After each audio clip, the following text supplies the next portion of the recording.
Welcome in everybody to week 2 weekly roundup for the SFA. If you missed it, if you're not in the Discord, I like to put out a quick video. That way you guys can kind of get up to speed of all the stuff that's happening. It was a crazy week, both on stream and just games in general. Week 2 tends to be the game for SCS matchups and the easy games, but this week definitely delivered on in a huge way. So let's take a look at the matchups. Starting it out, B-Dog in his trio of freshmen got it done against BYU, upsetting him for the second year in a row, this time on a late touchdown by D. Dowis.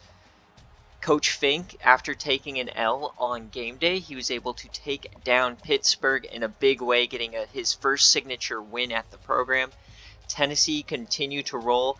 He did decide to start Lou Ishire in this game instead of Cardale Jones, who you saw on game day last week, and it really changed the offense. They only had one offensive touchdown last week.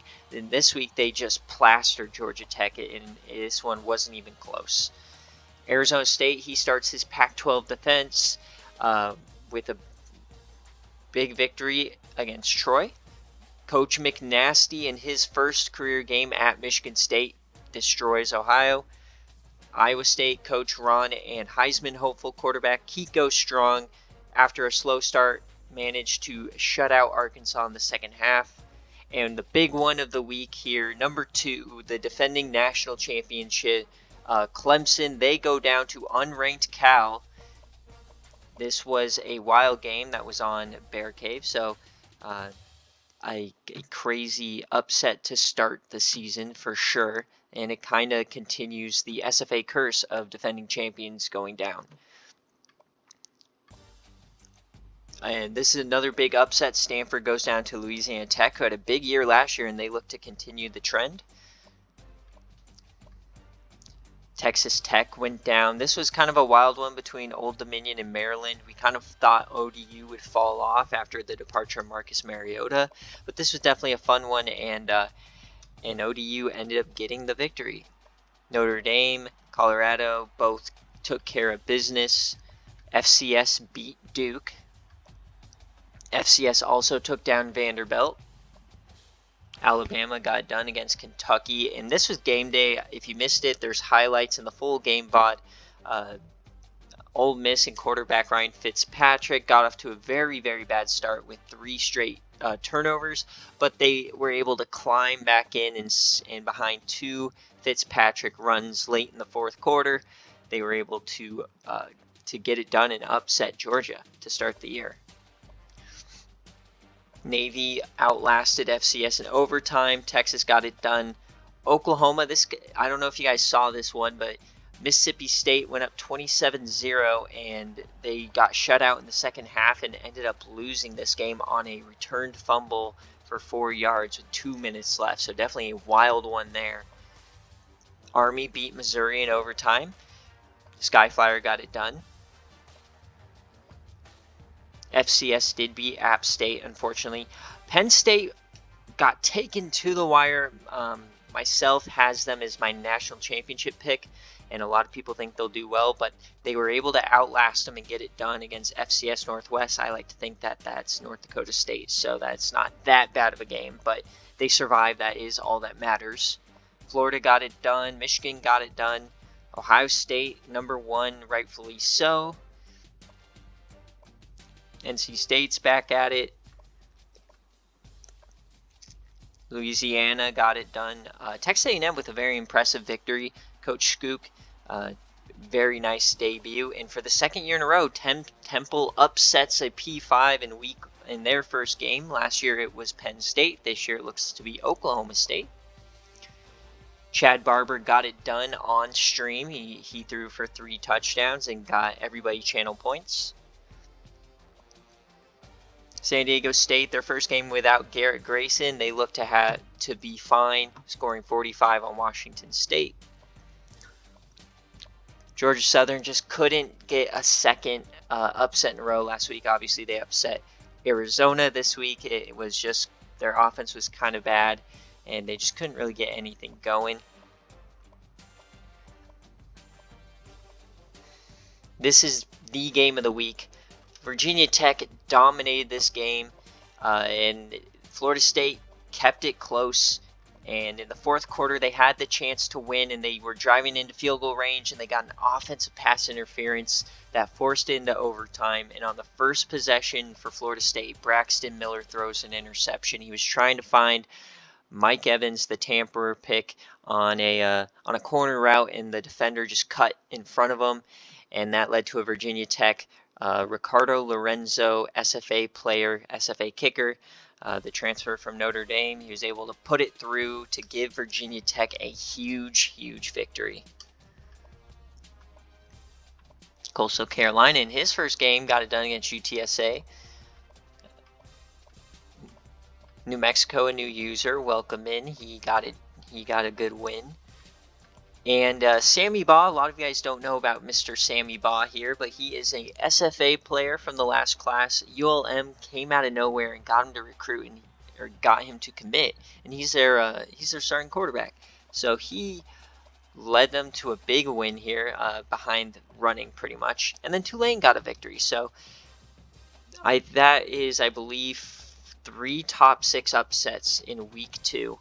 And let's take a look at the week 3 coaches poll. I've already inserted it here, so unlike last week, I'm able to give you the brand new updated poll for week 3. So Ohio State stays put, Alabama moves up, Ole Miss, they move up a ton, up to number 3, rightfully so, with a huge win over Georgia. Miami moves up 1.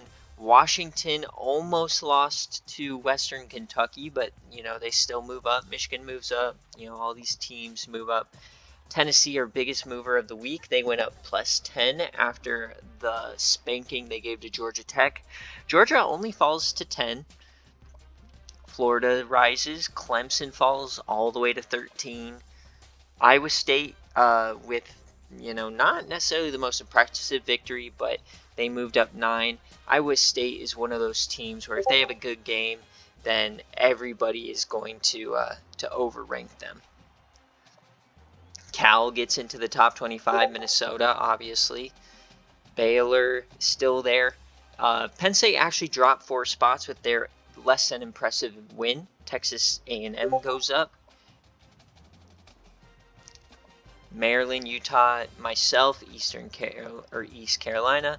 Michigan State gets into the top 25. Colorado does as well. And Florida State barely stays in at number 25.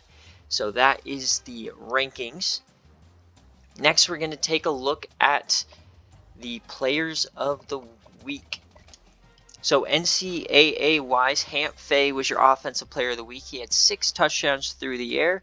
And Easton Mascarenas, he had 4 tackles for loss, a sack, a forced fumble, and an interception. So the middle linebacker did everything for Oregon State, who had a really bad year last year. So they may be looking up.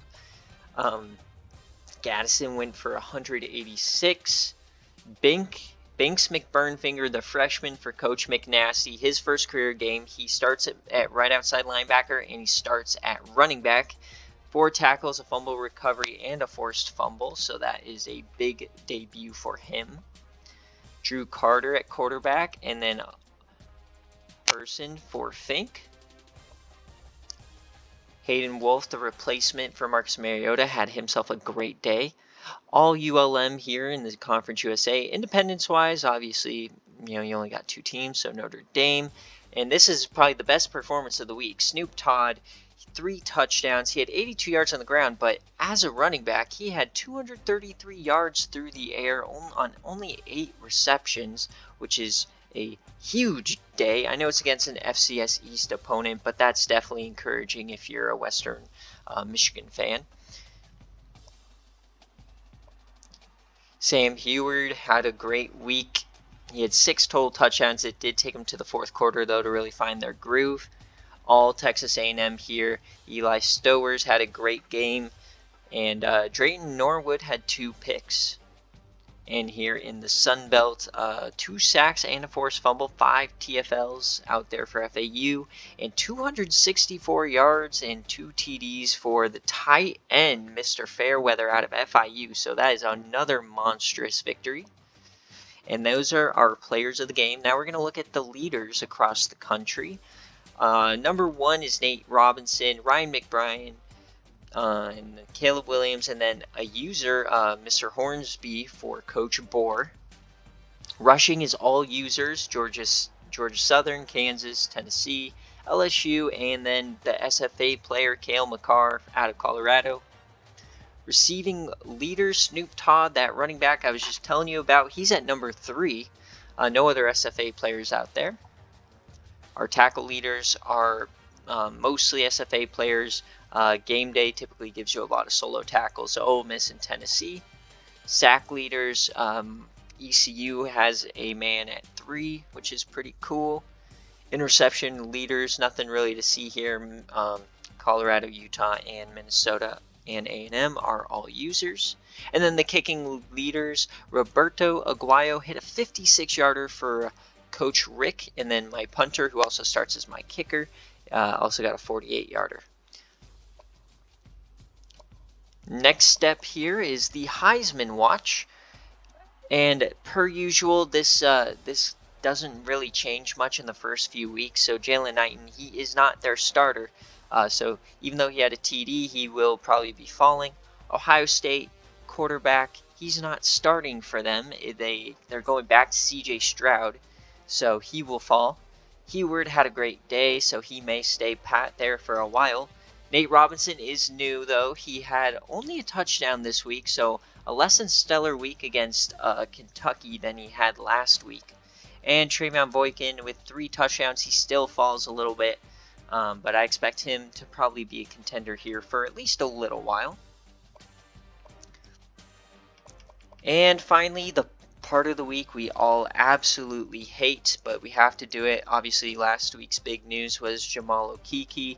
But first I want to talk about some minor injuries. So first off, this is mainly going to be user focused. I post all this in the Discord as well, but Coastal Carolina's coach, Big Tex, he had 2 injuries to guys on the ends. Luckily they aren't major. They're only going to be 1 and 2 weeks, so they should be right back. But definitely for this week, he's going to have a tough time guarding with QB contain or guarding outside runs and really getting pressure off the edges. So that's definitely going to hurt him for this week. The CPU team, Oregon, had a kind of a devastating injury today, or this week. Ty Thompson, their 94 overall quarterback, he will be out for 2 weeks with hip bursitis. And remember, these 2-week lengths aren't necessarily guaranteed. This game does have questionable, probable, and all that good jazz. So he could be questionable for a few weeks if this is a kind of a more major hip bursitis, but we will definitely keep an eye out on this one. And then Penn State is another guy who got hit with 2 tough injuries. Starting left outside linebacker Jamari Buden, a broken fibula, so luckily he didn't break the tibia, which is a much more impactful injury, but the fibula definitely will keep him out for a while. 5 weeks, they're saying. I wouldn't trust that. He's probably going to be questionable and not play for a few weeks after that. And then his starting left guard, Jimmy Christ, a redshirt senior leader on this team, has a high ankle sprain. Luckily, it won't need surgery, so it's only going to keep him out for 2 weeks. But that is definitely something to keep an eye out on, especially as he enters conference play here. And then finally, the last minor injury I kind of want to talk about today is to another user, Arizona State. His top receiver, Chad Johnson Jr., he did sprain a wrist, so he will be out for a few weeks. Luckily, he's gone to kind of a more run-heavy offense this season, so Jared Lorenzen, they may focus a little bit more on the run as they're still kind of facing lesser competition in the next couple of weeks, gearing up for conference play. Now it's time for the major injuries, so these are anything that are over 6 weeks. We're going to start out with another user here, Georgia Tech. He had injury issues last year, but his left end, Josh Robinson, only an 80 overall, but definitely a tough injury, 7 weeks for an abdominal tear. Coach Mike said it himself. He is good at keeping the defense honest, starting on the opposite side of Chandler Jones, who is a highly rated overall defensive end. So you're going to probably see a lot more double teams on Chandler Jones here in the future for the next half of the season. The next major injury for at least a user team is Tennessee. Yeah, they put up 63, but they lost their one of their top receiving options to a broken wrist, Jimmy Callaway. He was having himself a decent day. He had 2 catches and a touchdown, and unfortunately, the majority of his season is done. He should return, you know, the last third of the season though. So as long as Tennessee can replace him for the season, it doesn't derail the year, which as a wide receiver really shouldn't. They should be fine. And then the next user I want to talk about, Kansas. Yeah, they got a big day, but they had a really tough loss. Their highest rated O lineman by far, the right tackle's out for the year with a forearm fracture. So this must be a devastating forearm fracture to be out that long. Redshirt senior, a leader in that locker room, especially with all the new players transferring in, and just a tough loss for them for sure. And then finally, the last injury I want to talk about is their in-state counterparts. Kind of like Oregon, they lost a very impactful player here. First, they lost a center. This wasn't mentioned in the Discord because he is not a user SFA or an impact player, which is a player over 85 overall, so I don't post it. But a torn shoulder for your center is never good. And then Jake Rubley, the starting quarterback senior out of Highlands Ranch, Colorado, right in my own backyard. 93 overall, broken hand. That is a tough loss for sure, especially for 10 weeks. I believe Howard is going to be their starter, but I mean, a team that made the playoff a year ago and already went through so many changes, losing Deuce Vaughn and Jaron Lewis. This is just a devastating injury for them that definitely could derail their season. Once again, I want to thank you guys for joining. If you want to join the Discord just to watch things unfold in real time, or if you want to coach a team, there's a link in the description for our Discord. We stream BearCave games every week, so 9 games on Twitch, and then we obviously stream game day in full on Twitch as well, and all of the VODs are posted right here on YouTube. So if you want to get involved and join or participate live over on Twitch and earn channel points and kind of engage with the community, you definitely can. Once again, I want to just thank you guys all for watching and supporting the SFA, and I'll see you next week.